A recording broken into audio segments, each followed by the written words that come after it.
From Blackfoot to Teton, we've got your District 6 breakdown right here on the East Idaho Prepcast with Lance Taylor. That's right. Welcome into another edition of the East Idaho Prepcast here on IdahoSports.com. I'm Brandon Bainey, and now here's the man who always sets an extra alarm on game day, Lance Taylor. Lance, how are you? I'm doing great. Thank you. How are you doing? It's busy. The How about all days the are just smoke. All the smoke in this part of the state. Crazy. Yes. I keep seeing updates on the Mudlick fire up in that Salmon area, and they're starting to get that more contained. But yeah, it's been tough no matter where you go in the state, right? Well, from where I live, I can see the Grand Tetons. I haven't been able to see them for a while. I drove out through Driggs the other day. I couldn't even see them when I was headed out there. So a lot of smoke. Yes, hopefully that clears out by the time we get into competition, because practices have already started, and so games are going to start next week, and it's the most exciting time of the year, isn't it? That's right. It is. I mean, there's no question about it. My year rotates around it. January 1st is everybody else's start of the year. Mine is opening weekend of high school football. That's right. And speaking of high school football, we are going to kind of take you through all of the classifications today in District 6. Friendly reminder, in case you missed the last episode, our debut episode, the East Idaho Prepcast, each and every week, we're going to be breaking down the biggest stories related to District 6. It's that East Idaho area, Idaho Falls, Rigby, Rexburg, up to the Wyoming border, and then up to Salmon as well, and all the way down to Blackfoot. We're covering that entire area each and every week right here on the East Idaho Prepcast. A couple of ways to get the Prepcast. You can download the audio wherever you get your podcasts. Audio is also available at IdahoSports.com. We've got a new Prepcast tab across the top of the homepage, so all you have to do is hover your mouse over that, and then you'll see the East Idaho Prepcast in the drop-down bar, which is sweet. And then you can also catch the video each week on the IdahoSports.com YouTube channel, as well as the Facebook page. So, Lance, I asked you to come up with one team that you thought would do the best in each classification from District 6, and I know you had to make some tough choices, probably in the 2A and 3A classifications, right? Yeah, I did. And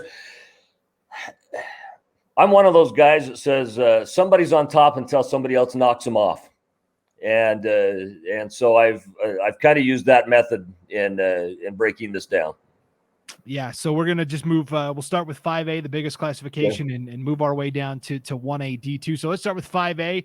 The Rigby Trojans have really had a stranglehold on that high country conference, District 5 and 6, for the past couple, really since Armando Gonzalez took over as head coach. Yeah. They got all the way to the 5A championship last year, lost 17-14 to Rocky Mountain in a game where they had several turnovers. And I think Rigby fans probably thought we should have won that one last year. Yeah, I think they did. I know a lot of fans that went up for that game and came home a little bit disappointed. Rigby's a very good team, and Rigby's one of those places that has created a program. And again, I've talked about it on numerous different sportscasts that I've done with everybody's got a team, not everybody has a program. And Rigby has created a program where these kids come up through and expect to play at a high level now as they come into this, to this program, and Rigby is very, very good. Now, Rigby starts off their season this year against Skyview of Utah. Skyview of Utah went undefeated last year and won the state championship for 4A down there in Utah. Now they would be a 5A school here in Idaho. They would meet that classification size. They are very good. In fact, they laid a woodshed beating last year to open up the season on Highland of Pocatello. And so this is going to be a good test for Rigby right off the bat. That game is actually being played at Rigby. And this is going to be a good test for them right off the bat. Skyview, another one of those places down in the Logan Valley or Cache Valley. It's a very good program. So Rigby, we're gonna get a good look at them right off the bat. Yeah, Skyview High, it's kind of right there in the suburbs of Salt Lake City, and they are legit in pretty much every sport. They're basketball. Actually, just north of Logan in Smithfield. Oh, yeah. Right. Okay, yes. Yep. I was thinking they're part of that Cache Valley that used to be kind of the three-headed monster with Skyview, Logan, and Mountain Crest. Now they've added two more schools in that valley as well, but Green Canyon being one of those. But Skyline is in Salt Lake. And Skyview up in Cache Valley, Yeah, I got my Sky schools mixed up there, but the Skyview basketball team last year was tremendous as well, and we got to Absolutely. That's another place that has some good some good sports. Now something to think about this. Utah starts 2 weeks earlier than we do. And so Skyview comes into this game against Rigby. It'll be Rigby's first game, and they come in already having 2 games under their belts. And so that is one of those things that is definitely something that could play a role in the outcome of that game too. Yes. So that's the first game, and that's going to be a good one. And then really the non-conference schedule, I have to admit here, Lance, is pretty tough. I mean, they've got a home game with Post Falls. They went all the way up to Post Falls last year.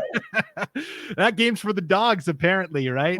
I'm sorry. I have my dog here threw his bone under the chair. So sing for just a second. I'm going to get this bone out from under here so he'll quit whimpering. And this is how you know we're 100% authentic. Okay, there is no editing, there's no stopping. We're just going to keep rolling here. So yeah, we talked about their second game at home against Post Falls. They made the long trip up to Post Falls last year. Now they get the home return against a team that made the 5A playoffs last year. And then they've got the defending 4A state champs from Skyline. That was the only loss for Skyline last year was Rigby. I'm looking forward to that rematch. I am too. And that was a pretty heavy loss for Skyline. Rigby was that good last year. And so, I think Skyline's got a little bit of a chip on their shoulder for that game this year. And that's going to be, I think, a lot more closely contested than last year's matchup was. Sorry about the dog, by the way. If we are nothing here at Idaho Sports, we are real. We are real. Well, good people are dog people, so we know you're good people, Lance. So let's talk about the conference itself. I think a lot of people think it's probably going to come down to Rigby and Highland, like it always seems to. Rigby has the home game this year against Highland. They came to Pocatello last year.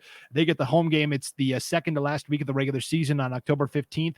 Do you see that as the game that could decide it, or do you think it'll be somewhere else within the conference? I think we'll know early on, but as you look at the roster right now, that is the game that should decide it. If you look at it, and as far as the coaches go, they have picked Highland to win this conference right now. They're the preseason pick. In fact, most of the teams we'll talk about, with the exception of Skyline, are picked second in their conference by the coaches preseason. But again, I look at Rigby as they've got to get knocked off before I'm willing to really give that spot up to somebody else. And Highland's got a lot of improvement to do off of last year's season to compete with Rigby. Yeah, they definitely lost more than Rigby did in terms of graduation losses. That is for sure. Yeah. Tiger Adolfo, starting quarterback, is back. Zeke Falavai was the starting running back for Rigby. They're both back. Taylor Freeman Con Dancy, the tight end. I mean, they got the skill guys. The big question is going to be up front on the offensive line. That's right. Can they get enough guys together to make some noise there? So Rigby, we think, is the team to keep an eye on in 5A for District 6. Well, and it's been that offensive line. I'm glad you mentioned that. It's been that offensive line that has really allowed them to do so much of what they've done offensively anyway. When you have a good offensive line and you have that time in the backfield for a quarterback to make good decisions, good things happen. When you can force a quarterback into quick decisions, bad things tend to happen. And so that is, and you brought that up, that is very true. That's going to play a big role. Yeah, they lost a lot of guys up front, that's for sure. So Rigby, the team to keep an eye on 5A. And 4A, this one was easy, Lance, right? The defending 4A state champs from Skyline High. They've really had a good, solid program the last 3 or 4 years.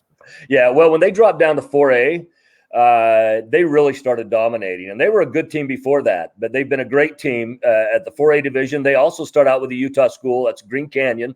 Who they'll start out with, and that's going to be in the Rocky Mountain Rumble. And they have the same situation that Rigby had, where Green Canyon comes in with 2 games under their belt before that. But I'll be honest with you, I don't see right now anybody in conference really pushing Skyline to the brink. Now, maybe somebody proves me wrong. They could, but I really have Skyline dominating that conference this year.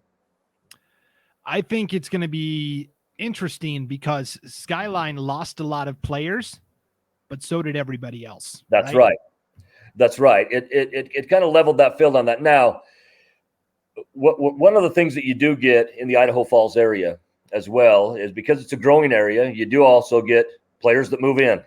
That just happens to be one of those things. They're bigger schools, players move in that you're not aware of. That's always an X factor, when it comes to the Idaho Falls area and to the bigger schools. So, there could always be that factor, and Hillcrest has proud tradition. As does Bonneville. I'm not saying the other ones don't, Blackfoot, but what I'm saying is if anybody was to step up this year, I think Hillcrest might surprise some people. But when I look at this before the season, everybody in that conference has a long ways to go, in my opinion, to really be extremely competitive with Skyline. Yeah, Hillcrest has a new coach, Brennan Mossholder, and he's basically doing the opposite. Instead of bunched in tight, that wing T, he's going to kind of spread it out and see how that goes. But yeah, I agree. Skyline in kind of an unpredictable District 6 high country conference for Class 4A. But yeah, the defending champs. Is there a conference game on the schedule that you're looking at? They play Blackfoot right out of the gate on September 17th at Ravston Stadium. That might decide the conference right there, right off the bat. It very well could. In fact, again, if there is going to be a challenge in the conference, I think it's going to be early on. I think early on is where we're going to see that. The Blackfoot game should test the corners for Skyline, and I think that if there is going to be a game that decides it for 4A, and it does end up being super competitive in that conference, I think early on is when that's going to happen against Blackfoot. Okay, so we think Skyline, the team to watch in 4A. 3A, you really have like you said, in the coaches poll, South Fremont was picked to win that district, but Sugar Salem, I don't know that there's been a program except maybe Rocky Mountain High in Meridian that's been more dominant over the last 3, 4, 5 years. Yeah, it's and that's when you kind of include every sport in that, or many sports in that, I should say. Sugar's another one of those teams that has to be knocked off. Now, Sugar last year, most people didn't think they were going to do much after graduating 26 kids the year before and playing a heavy 4A schedule last year before conference. And we include Star Valley in that 4A because they'd be 4A if they were here in Idaho. But as we look at Sugar, that team wasn't supposed to do much. They go undefeated through the regular season until the final game, and it was South Fremont that knocked them off. And I think South will be very good this year. I cannot argue with the coach's pick for South to win that conference. I cannot argue with that. But again, I'm going with you've got to prove that you can do it. Again, against the 3-time state champions before you can really call yourself the champions of that. Because what Sugar did was they came back in a 3-way Kansas City playoff and ended up dominating that playoff and going on and winning the state championship. Now, having said that, South Fremont went farther than they had ever gone in the state football playoffs. And I think this is going to be I think of all these conferences, that's going to be the funnest conference and potentially the most competitive conference of the first 3 that we've talked about. Happens to be that one. Now, Sugar opens up with Morgan out of Utah. That's up the canyon from Ogden. Morgan was a very good team last year. Morgan would be a 3A school here in Idaho. Actually, they'd be on the borderline of kind of 3A, 4A school size-wise. And again, they come in like the other Utah schools with 2 games of experience under their belt before they play. That's another Rocky Mountain Rumble game that'll be played at Madison High School, same as Skyline and Green Canyon. So Sugar's got to prove that they are ready to start the season against a team that already has some experience. But I think it's going to come down, to be honest with you, to the final game of the regular season with Sugar and South. Final conference game, Sugar and South. Well, yeah, we almost had it aligned on the schedule, right? They meet on October 15th at Sugar City. But then you've got kind of this anticlimactic non-conference regular season finale for Sugar against Mountain Home, a good 4A opponent. But, I wish we could flip-flop those games. But it would be nice. And it's been that way the last several years. Once Shelley jumped up to 4A and it made the conference 3 instead of 4, obviously it became necessary to schedule another game or whatever. It just happened to be that's when the game could come, Yeah, those 3-team leagues are always extremely difficult. So it is very, very difficult. So right now I have Sugar and South as a toss-up in that conference. I think again, of these 3 conferences or 3 divisions we've talked about, 5A, 4A, and 3A, right now I think that will be the most competitive that we see for the top spot. It might be the most competitive in the whole state. I mean, we'll have Could to be. see, but it Could definitely be, and you never know for sure exactly what Teton's going to have. Right. You know, Teton has some very good athletes in that program right now, and so Teton's not a team you can sleep on by any stretch. Yeah, new head coach there as well, so that'll be interesting to see at Teton. Yep. 2A, really, you know, North Fremont was the favorite going into last season. They won the regular season conference title, met up with Firth in that epic, legendary semifinal game, and Taden Jacobson. Snow Bowl. Yeah, that's right, the Snowball. I don't think Taden Jacobson ever has to buy a meal again in Firth because of the scoop and score, that big long fumble recovery for a touchdown that gave Firth the very shocking and surprising. I think it was 7-6, right? It was, and just 2 games wins. before, when you go back to the regular season, or 3 games before, North had dominated Firth in that regular season game. But again, that shows you how tough the Nuclear Conference is. The Nuclear Conference is always just so good. In fact, Southeast Idaho for 2A is just fantastic. When you had District 5 in that with Westside, of course, your champions last year out of that. But again, North Fremont, someone's going to have to come up and consistently play good throughout conference play and knock them off. And I don't know if it's going to happen. Right now, I picked them to win that conference. However, again, the coaches have picked Firth to win that conference. So North Fremont, again, like Rigby and Sugar, are picked by the coaches second in their conference. Now, I will tell you that those coaches' polls are kind of evolving as we get more That's right. from coaches. That's right. We haven't heard from a majority of the coaches in that's that right. conference yet, but that's right. So we're talking current. Yes, currently they have, but it and gives us some good fodder. Yes, and that is another reason why you probably need to check into IdahoSports.com kind of every day, as we're getting more and more team previews uploaded, more and more schedules uploaded to the site as well. We're just doing batches and batches throughout the coming days. So keep checking back to IdahoSports.com. Our statewide football previews are up and running. If you don't see your favorite team yet, probably really soon they're going to be up there. And so it's a very busy time of year for us. So yeah, you think North Fremont probably the favorite again, despite that stumble in the semifinals last year. Yeah, I think they are out of this conference. But again, they're going to have to prove that they could step up and beat a Westside type team, you know, at a state tournament. But North Fremont definitely is my pick for the Nuclear Conference, and Firth.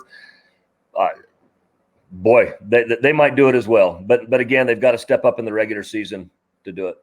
Yeah, two quick notes on players there for North Fremont. I'm not sure there's a better all-around back than Jordan Lenz in terms of his rushing and receiving abilities. Yeah. And for Firth, Athen Blomqvist had 32 sacks last year, which is just that's mind-boggling. I can't even wrap my head around that. But yeah, well, and for Firth to really step up and knock them off, they're going to need him this year against North Fremont. And this is the reason why, because of Lenz, and you look how good he is. He has the ability to get into the backfield and make North Fremont make decisions. And if they have a hard time getting it to Lenz, if you can't get it in his hands, he can't be a benefit to you. That's right. So. North Fremont opens their season at Filer on August 27th, and then they go to Melba. That's going to be a good game. Melba's probably the favorite in that District 3, that Western Idaho Conference, and that's going to be fantastic. And then the regular season finale is against Firth at North Fremont on October 22nd, and we think that's probably going to decide the conference there. So I think so too. I think it could come down to that game. That time the schedule worked out in our favor. Let's look at the 1A. The 1A D1 is hard because it's another 3-team district, and it's really spread out as well. But what it is, you get Butte, you get Chalice, you get Grace. In fact, I went through Butte and Chalice the other day. I went on a little fishing trip and was able to go through those 2 great communities there. I've been to Grace many times. In fact, I was down there past that yesterday on the way to Soda Springs. And so Grace is the team that I picked to come out of that this year. Grace is a big 1A school and spent significant time at 2A, as did Butte. But of course, Butte, a couple of years ago had to combine, to have a team to play. But I think Grace is going to be the team to beat in 1A D1. Yeah, how exciting is it that Butte County and Mackey had to combine for I think it was called Lost Rivers. Lost River, yeah. Yeah, but now they are each operating as their That's own right. separate. Mackey's going to have a varsity schedule this year, which is awesome, and same for Butte County. So what about Grace makes them the favorite in your mind instead of Butte County? I really, I don't know, other than Grace. They're coming in with a group of players that kind of, I think, know each other a little bit better, know what to expect from each other a little bit better. I could be wrong on that, but Grace just looks to have that power on paper this year coming through. And in fact, I look at it, and Grace is a team that could potentially go undefeated this year.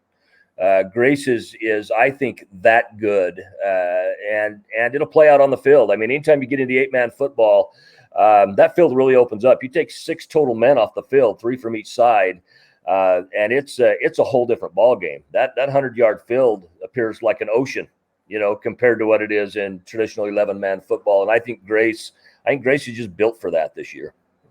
Okay. Is there, as we look at the schedule, they open up with a home game against North Gem, which is going to be, I think, a pretty good 1A D2 team. But is there a game on the schedule that you've circled for Grace to look at? Well, I think it's going to be Grace Butte. I think that's going to be your game right there, because so much is decided in that. And so that's a game I want to see. I want to see that game. Because that has the potential to be a very high scoring game. Both those schools have some octane, and they can put it on. I just think that the turbos on Grace are going to be a little bit higher this year. For sure. And that works out with the schedule. Again, that's the regular season finale. Right.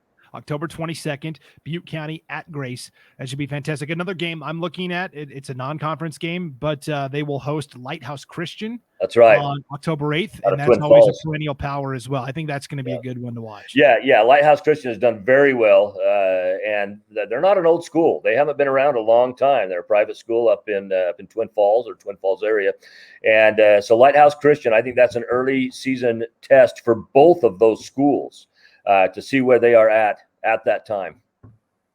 And that's the 1A D1 ranks. Our final look at 1A D2. Water Springs, that's a private school like Lighthouse Christian, and they really had a banner year last year. They have some big shoes to fill, but still going to be pretty solid. It is. They went 5-3 last year during the season. They ended up losing to Kendrick in the state playoffs, but I think Water Springs is going to be good, and they're going to get an early test right off the bat as Butte is their opening game. And so we'll get a chance to see Butte as well. But I think Water Springs is going to need to be knocked off in that conference this year in order for me to really feel comfortable naming somebody else as the head. So you mentioned the season opener with Butte County. Is there a game on the conference slate that you're keeping an eye out for? You know what? For me, I'm not keeping an eye out on the conference slate right now. I want to see how they do against Butte. I want to see how they do against Butte right off the bat, and then I can make a better decision in conference seeing how they play against Butte, because that's legit. That's a legit opponent, and it's not to say that other opponents aren't legit, but what I'm saying is you're going up against a pretty big 1A D1 school, and I think that's going to be the test. Yeah, the conference that they're in is going to be interesting because you've got Water Springs and Rockland and North Gem, and then you've got two programs that are really, Mackey is playing varsity ball for the first time in a couple of years, and Showban, reports are, and we haven't, way back in June, Showban said, yes, we're going to have a varsity team. I haven't been able to confirm that is still the case. Those numbers can fluctuate, but that's right. Now, Showban, a new program as well. So that'll be interesting. Well, and I think we'll know, if there is a team on there, in conference, that could be a game to watch, could be the game with North Gem. And we'll know about North Gem after the first week of the season as well, as they play Grace. And that's a pretty good rivalry game. Those two schools are fairly close to each other within, I think, about a 15-minute drive. And so that could be the conference game. But I really want to see, how Water Springs does against Butte. 1A D1 and 1A D2 are always the conferences that have more questions coming into a season than they do answers. It just happens to be that way. We learn more about those school sizes during the regular season, I think, than we do any of the other school sizes. and I think it has more of an ability than any of the other school sizes to completely be turned upside down. Yeah, it's counterintuitive. There's less positions to fill on the That's field, right. but there's way more variables, that's for sure. That there is. And speed always plays a factor. But again, you remove 6 players total off the field, and speed plays an even greater factor. The way one man, I mean, I've always said that one man in 1AD1, 1AD2, and 8-man football, one man sometimes can control a game almost like a pitcher in baseball if they are fast enough in that. So that's for sure. Yes. Okay. So your 6 favorites in District 6: Rigby, Skyline, Sugar Salem, North Fremont, Grace, and Water Springs. Of those 6, who will have the most dominant season? Of those 6 schools, who do you think will have the best overall season? I think Skyline will. I think Skyline is set up to have the best in that in what they have. And I always say that not because, I mean, I think Rigby wins the game between them and Skyline. I think Rigby wins that game.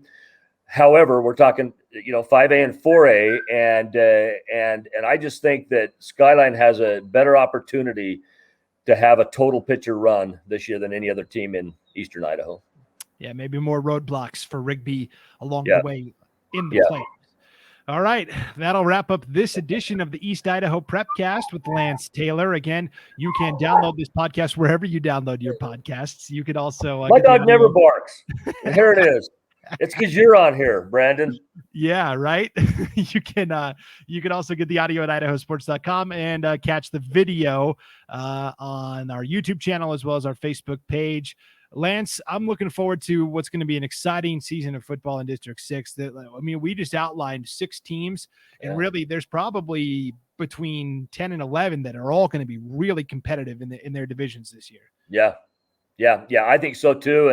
And it's going to be a fun football season. I mean, we look for it every year, and there's times we look back and say, wow, I sure picked that one wrong. And times we look and say, yeah, we knew that, but it's the excitement and the unknowns that really keep us on our toes and make it a lot of excitement.